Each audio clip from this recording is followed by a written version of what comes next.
So it's been a while since I started doing videos and stuff like that. So I figured I'd come out here. I'm working on some stuff with the Roland Glock that I've been playing around with the new comp. I got some Callaway ballistics I've been messing around with, just trying to get back into the rhythm of shooting more, which is funny because I'm shooting more matches, but I'm not shooting more outside of matches. So figured I'd come out here, put up a couple of targets. I got some targets set up here. I might switch it around to get another view, but I got a couple of paper targets. One big positive to a lot of people going out and shooting matches is usually like IDPA.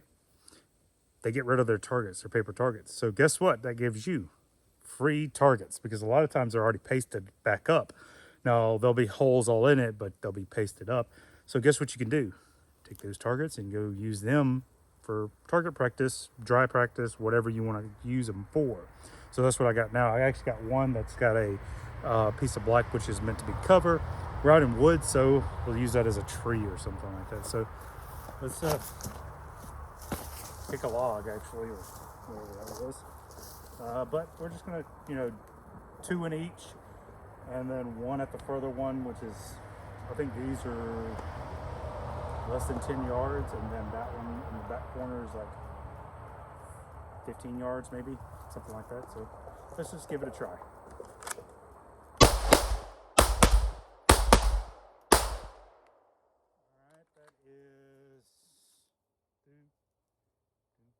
Good. All hits. All right, we got you this way. You can kind of see a couple of the targets there and there. I need to build actually target stands. The good thing is they're just kind of set up a little bit lower. I mean, they're smaller targets, but whatever.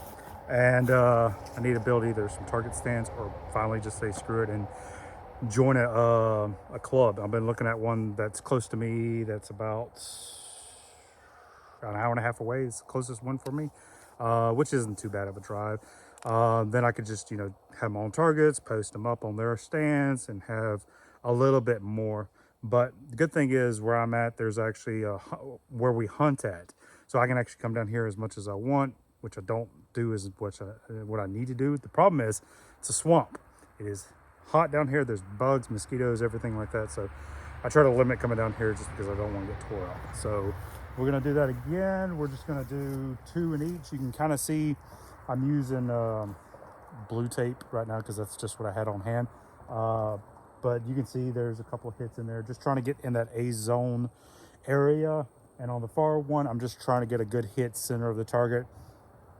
Trying to build some speed up back. I don't shoot this gun enough. But the best thing is I actually shoot this one the best out of all my guns. So let's try it again. Yeah, there we go.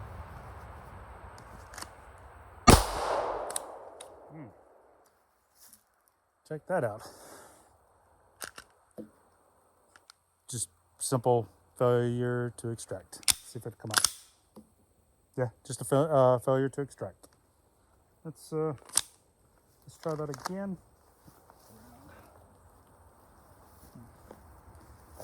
It's an A-zone hit though.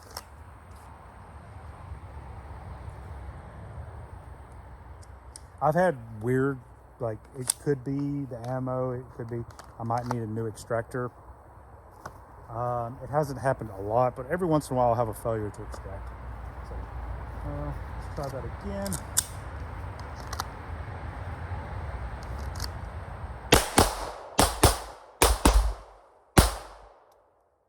Okay, 2 A-zone, A-zone and a C-zone. A-zone, C-zone, and A-zone. So a couple of C-zone hits. It could have just been me coming onto the gun firing and pushing down, because this is, like I said, a new comp. So there is a lot of compensation on this one. So could just be a weird issue. Okay, you're facing this way, so the targets are actually behind you. So if I shoot the camera, I shoot the camera. All right.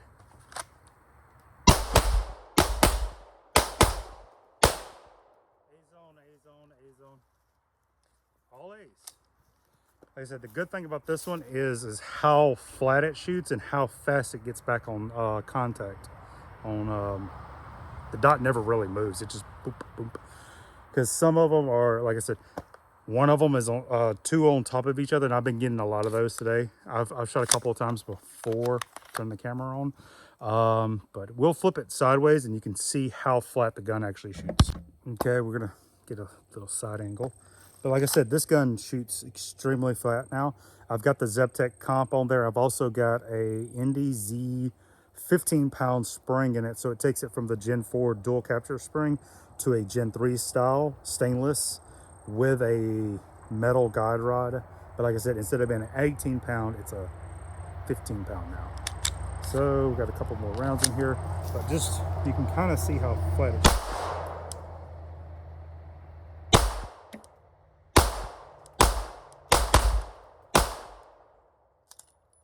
That was on the last round, but yeah, it shoots extremely flat. There, it is temperamental. You got to run hotter ammo, but like I said, since I put that recoil spring in there, it runs about everything pretty flawlessly now.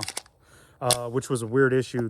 When I first got this set up like this with the new comp, the Callaway ballistics I was using, they're remanufactured, was very light, and it was puking them out, like on my feet, puking them out. And that had to do a lot with the comp. And then I tuned the gun a little bit with that 15-round recoil spring, and it's not been an issue. Hotter stuff like plus P ammo, self-defense ammo, it runs 100%. But I mean, I can just sit there and double tap it very easily with this setup. So yeah, like I said, I was just gonna come down here and shoot a little bit with this gun, the Roland Glock 19. I'm a little late to the game. Most people don't really use Roland Glocks anymore. There's a couple of people still using them. I think they're awesome guns. Go ahead and see, it is clear. But it is a Glock 19 Gen 4 with a Brownells slide. It's got the cutout there. Grey Gross Precision Barrel, Zeptec Comp, Hollow Sun 407 CX2. It's just blacked out suppressor height sights, agency trigger. Now it's the syndicate trigger, so it's like $50 if you can still find them. Most of the internals are all factory, like I said, except for the spring, which I can, with YouTube Magic, you can kind of see it there. Yep. So it takes it and makes it into a Gen 3 style. And this is their 15-pound spring. Very nice. I actually like it. It smooths out the gun a little bit. And so yeah. And the Magpul Magwell, I think, is very nice little, just gets it in there just a little bit better. Gen 4s, I don't think the magazine release or the slide release needs to be changed, but the Magwell, I think, is way better on the Gen 5s. And the Gen 5s really have a nice trigger. Eventually I'll probably pick up a Gen 5, but I think this right here has become one of my favorite pistols to shoot because it is stupid flat. It just sits there and tracks. So thank you for coming along. I'll have more videos hopefully pretty quickly. Same shirt because it's hot out here, so I'm just gonna try to streamline it. So yeah.